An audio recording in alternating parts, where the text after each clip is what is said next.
नमस्कार। आज मैं आपको एक अच्छी कहानी सुनाने जा रही हूँ, सुनिएगा। मंगल जंगल से लकड़ियाँ काटकर अपना जीवन निर्वाह करता था। एक दिन वह शहर की ओर जा रहा था। उसे एक ऐसा आदमी मिला जो पैदल चलते चलते थक गया था। उसका नाम सूरज था। उसने मंगल से कहा, भाई, मैं बहुत थक गया हूँ, कृपा करके मुझे अपनी बैलगाड़ी में बिठाकर शहर छोड़ दो। मंगल ने उसे अपनी बैलगाड़ी में बिठा लिया। दोनों में अच्छी दोस्ती हो गई। रात होने के कारण सूरज ने मंगल को अपने घर में रोक लिया। दूसरे दिन पूर्णिमा थी। सूरज ने मंगल से कहा, मंगल, आज मैं तुम्हें एक ऐसा दृश्य दिखाऊंगा जिसने तुमने कभी कल्पना भी नहीं की होगी। उसे देखकर आश्चर्य में तुम डूब जाओगे। मेरे नगर के राजा का एक प्रधान खजांची है। उसका सिद्धांत है कि खाना पीना और आनंद से रहना। वह कहता है कि एक न एक दिन मनुष्य को सब कुछ छोड़कर जाना पड़ता है, अतः संग्रह से कोई लाभ नहीं है। मनुष्य को अपने जीवन में अपनी उपार्जित वस्तुओं का उपभोग कर लेना चाहिए।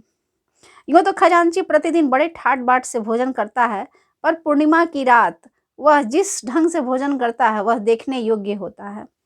उसका भोजन सोने के बर्तनों में तैयार किया जाता है। वह जिन बर्तनों में भोजन करता है वह भी सोने के ही होते हैं। वह जिस पाटे पर बैठकर भोजन करता है वह भी सोने का ही होता है। खजांची नीचे से लेकर ऊपर तक पीले परिधानों से सुशोभित रहता है। उसके शरीर पर भी सोने के अमूल्य आभूषण होते हैं। उसके नौकर और उसका रसोइया भी पीले वस्त्र तथा स्वर्ण आभूषण धारण किए रहते हैं। चांदनी रात में खजांची के घर ऐसी स्वर्ण आभा बिखरी रहती है कि मनुष्य का मन ही नहीं, देवताओं का भी मन ललक उठता होगा। नगर के रईस भी उस अनुपम दृश्य को देखने के लिए यहाँ इकट्ठे होते हैं। सूरज की बातें सुनकर मंगल के मन में भी उसे उस खजांची के भोजन के दृश्य को देखने की ललक हुई। खजांची तरह तरह के सोने के आभूषणों और पीले परिधानों से सज्जित होकर भोजन के लिए सोने के पाटे पर बैठा। उसके सामने जब सोने के पात्रों में तरह तरह का व्यंजन परोसे गए तो उस दृश्य एवं उन व्यंजन को देखकर मंगल अपने मन को वश में नहीं रख सका। वह धीरे से सूरज से बोला, भाई सूरज, सचमुच यह तो बड़ा अपूर्व दृश्य है। काश मैं भी एक दिन ऐसे ढंग से ही इसी तरह का भोजन करता। पर क्या ऐसा कभी संभव हो सकता है? नहीं, इस गरीब के जीवन में यह कभी नहीं हो सकता। हालांकि मंगल ने बहुत ही धीरे से अपनी बात कही थी, सूरज से की थी, पर खजांची के कानों में पड़ गई। खजांची ने दृष्टि उठाकर मंगल की ओर देखा। उसे मंगल के मुखमंडल पर कुछ अनूठापन सा दिखाई पड़ा। उसे लगा कि इस मनुष्य के शरीर के भीतर कोई चमत्कार है। खजांची जब भोजन कर चुका तो उसने मंगल को अपने पास बुलाया। उसने उसकी ओर देखते हुए कहा, मैंने तुम्हारी बात सुन ली है। तुम पूर्णिमा की रात मेरे ही समान भोजन करना चाहते हो ना? इसके लिए तुम कठोर तप करना पड़ेगा। क्या तुम इसके लिए तैयार हो? मंगल बोला, श्रीमान, यदि एक दिन मुझे आपके समान भोजन करने का अवसर प्राप्त हो तो मैं तब क्या, पहाड़ भी उठाने के लिए तैयार हूँ। खजांची सोचता हुआ बोला, नहीं, तुम्हें पर्वत नहीं उठाना पड़ेगा। तुम्हें 3 वर्षों तक खेतों में काम करना होगा। मंगल बोला, श्रीमान, मैं अपनी इच्छा की पूर्ति के लिए आपके खेतों में काम करने के लिए तैयार हूँ, पर 3 वर्षों के बाद मुझे आपके समान भोजन करने का अवसर प्राप्त होगा ना? खजांची ने दृढ़ता पूर्वक कहा, अवश्य प्राप्त होगा। मंगल लकड़ियां काटना छोड़कर खजांची के खेतों में काम करने लगा।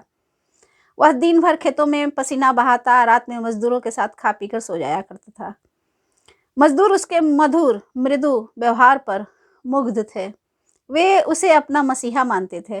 धीरे धीरे 3 वर्ष बीतते गए। मंगल की लगन, मेहनत और उसके प्रेम से 3 वर्षों में खजांची के खेतों में इतना अनाज पैदा हुआ कि उसके लिए रखना भी कठिन हो गया। खजांची मंगल के श्रम पर मुग्ध हो गया।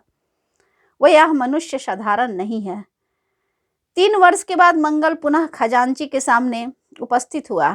खजांची ने प्रेम भरे स्वर में कहा, मंगल, मैं तुम्हारे परिश्रम से बहुत प्रसन्न हूँ। मैं 24 घंटे के लिए तुम्हें अपना भवन का मालिक बना रहा हूँ। तुम्हें अधिकार होगा, तुम चाहे जो करो, चाहे जैसा भोजन करो। मंगल ने निवेदन किया, श्रीमान, मैं आपके भवन का मालिक बनकर क्या करूँगा? मैं तो केवल एक दिन आपके समान भोजन करना चाहता हूँ। खजांची बोला, पर तुमने जिस लगन और मेहनत से काम किया है, उसे देखते हुए तुम्हारी यह मजदूरी भी बहुत कम है। तुम 24 घंटे के लिए मेरे भवन के मालिक हो। खजांची ने अपने सभी नौकरों को बुलाकर आदेश दिया, मंगल 24 घंटे के लिए मेरे भवन का मालिक है। उसकी आज्ञाओं का पालन तुम लोगों को उसी तरह से करना होगा जिस तरह मेरी आज्ञाओं का पालन करते हो। भवन का मालिक बनने पर मंगल किंकर्त विमूढ़ हो गया। वह समझ नहीं पा रहा था कि उसे क्या करना चाहिए और क्या नहीं। बस उसे एक ही बात याद थी, कल पूर्णिमा की रात है, मैं खजांची के समान ही भोजन करूंगा। मेरी इच्छा पूरी होगी, मेरा जीवन धन्य हो जाएगा। दूसरे दिन पूर्णिमा की रात थी, चांदनी खिली हुई थी। मंगल खजांची के समान ही सज धज कर सोने के पाटे पर भोजन करने के लिए बैठा। उसके सामने सोने के पात्रों में तरह तरह के व्यंजन रखे गए। वह खाने ही जा रहा था कि उसे एक भिक्षु दिखाई पड़ा। भिक्षु ने मंगल की ओर देखते हुए प्रणाम किया। मंगल के हृदय के भीतर दिव्य प्रकाश पैदा हुआ। उस प्रकाश से अपने आप को उसने देखा कि सारा विश्व उसके भीतर है, सारा ब्रह्मांड उसके भीतर है और सारे प्राणी उसके भीतर है। मंगल ने बिना किसी मोह के अपना भोजन भिक्षु को दान दे दिया। खजांची आश्चर्यचकित हो उठा। उसने आश्चर्य भरे स्वर में कहा, मंगल, तुमने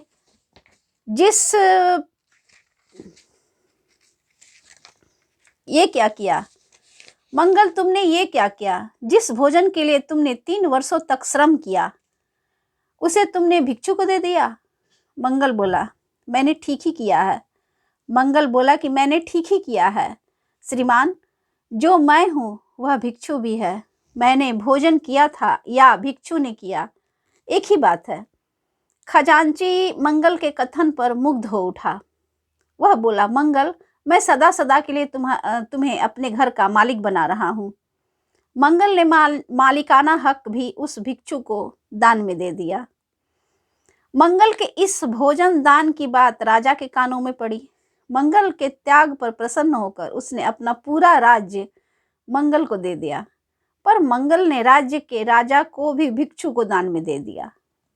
भिक्षु मुस्कुराता हुआ बोला, इस मनुष्य की मेहनत और लगन पर प्रसन्न होकर भगवान ने इसे अपनी शरण में ले लिया है। जो प्राणी भगवान की शरण में जाता है, उसे ब्रह्मांड का राज्य भी तुच्छ लगने लगता है। कैसी लगी आप लोगों को कहानी? अवश्य बताएं। धन्यवाद।